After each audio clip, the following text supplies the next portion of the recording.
जय हिंद दोस्तों। कैसे हैं आप लोग? आई होप ठीक ही होंगे। सीटेड सीडीपी क्वेश्चन जो इम्पोर्टेंट है उन्हें हम देखेंगे। पहला क्वेश्चन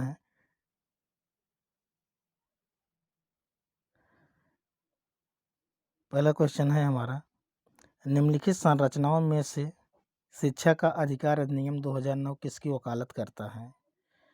पहला ऑप्शन समावेशी शिक्षा, दूसरा पृथक्करण, मुख्य धारा की शिक्षा और चौथा एकीकृत शिक्षा। इसमें जो है आईटी 2009 इसके तहत जो है 6 से 14 वर्ष के बच्चों को निःशुल्क एवं अनिवार्य शिक्षा का प्रावधान किया गया है। इसलिए इसका राइट ऑप्शन हो जाएगा समावेशी शिक्षा। समावेशी शिक्षा का मतलब चाहे वो किसी भी जाति धर्म समुदाय का हो, लेकिन बच्चों को निःशुल्क शिक्षा का प्रावधान किया जाएगा। चलते हैं अपने नेक्स्ट क्वेश्चन पर। हमारा दूसरा क्वेश्चन हमारा, यह विचारधारा है कि सभी बच्चों को एक नियमित विद्यालय व्यवस्था में समान शिक्षा प्राप्त करने का अधिकार हो। पहला ऑप्शन मुख्यधारा शिक्षा, दूसरा विशेष शिक्षा, तीसरा बहुल सांस्कृतिक शिक्षा, चौथा समावेशी शिक्षा। ये भी क्वेश्चन देखिए दोस्तों, ये भी क्वेश्चन जो है हमारा समावेशी शिक्षा से ही है, क्योंकि जो है समावेशी शिक्षा आरटी 2009 कहता है कि निःशुल्क एवं 6 से 14 वर्ष के बच्चों के लिए निःशुल्क एवं अनिवार्य शिक्षा का प्रावधान किया गया है। इस अधिनियम में सभी बच्चों को गुणवत्तापूर्ण प्रारंभिक शिक्षा प्राप्त करने व उसे पूरा करने का अधिकार देता है। इसलिए इसका राइट ऑप्शन हमारा जो है डी हो जाएगा, समावेशी शिक्षा। ऐसे प्रश्न ही क्वेश्चन जो है परीक्षा में बार बार आते हैं, इसलिए इसको आप बहुत ध्यान से देखेंगे। अभी आपको आगे बहुत कुछ सीखने को मिलेगा। जो परीक्षा में सीटेड एग्ज़ाम में सीडीपी के क्वेश्चन जो है इसी तरह से बनते हैं। आप इसी तरह से जो है सॉल्व करेंगे तो परीक्षा बहुत आसानी से पास कर सकते हैं। अगला क्वेश्चन है हमारा, बच्चे प्रभावी रूप से सीखते हैं जब। Children learn effectively when. बच्चे प्रभावी रूप से कब सीखते हैं? ऑप्शन ए, वे पाठ पुस्तक में दिए गए तथ्यों को याद करते हैं। ऑप्शन बी, वे श्यामपट्ट पर अध्यापक के द्वारा लिखे गए उत्तरों की नकल करते हैं। ऑप्शन सी, वे विभिन्न गतिविधियों एवं कार्यों को सक्रिय रूप से भाग लेते हैं। ऑप्शन डी है, शिक्षक कक्षा में होने वाली सभी घटनाओं व बच्चों को पूर्ण रूप से नियंत्रित करता है। देखिए इसमें जो है कह रहे हैं कि बच्चे किस तरह से प्रभावी रूप से बच्चे कैसे सीखते हैं। बच्चे प्रभावी रूप से कब सीखेंगे? जब जो है उन्हें विभिन्न प्रकार की गतिविधियों में मौका दिया जाएगा, तभी बच्चे सीख सकेंगे।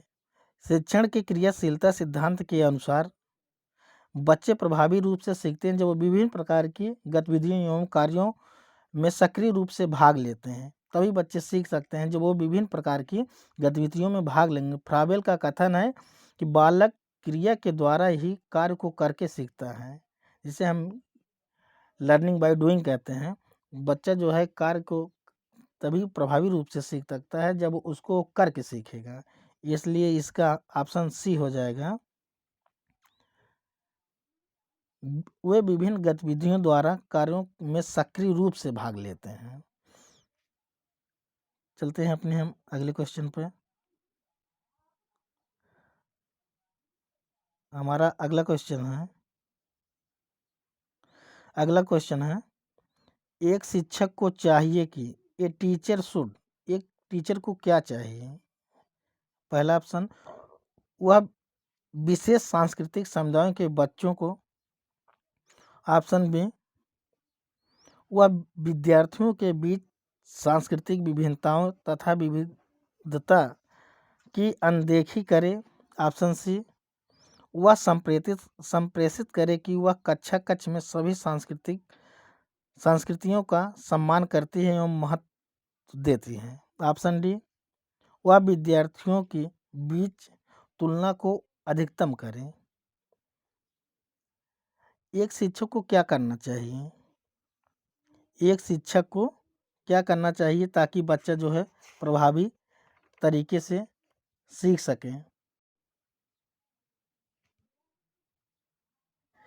एक शिक्षक को चाहिए कि वह कक्षा कक्ष में संप्रेषित करे कि वह सभी संस्कृतियों का सम्मान करता है एवं महत्व देता है।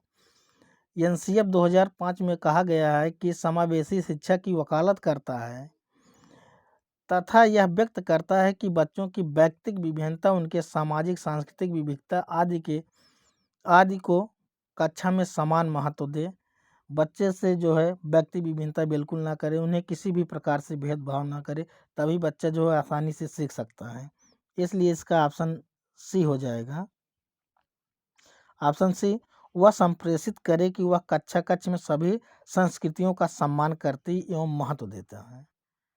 अब चलते हैं हम अपने नेक्स्ट क्वेश्चन पे। हमारा अगला क्वेश्चन है कि बच्चों को कक्षा में प्रश्न पूछना चाहिए या नहीं पूछना चाहिए। Children should question is in the class.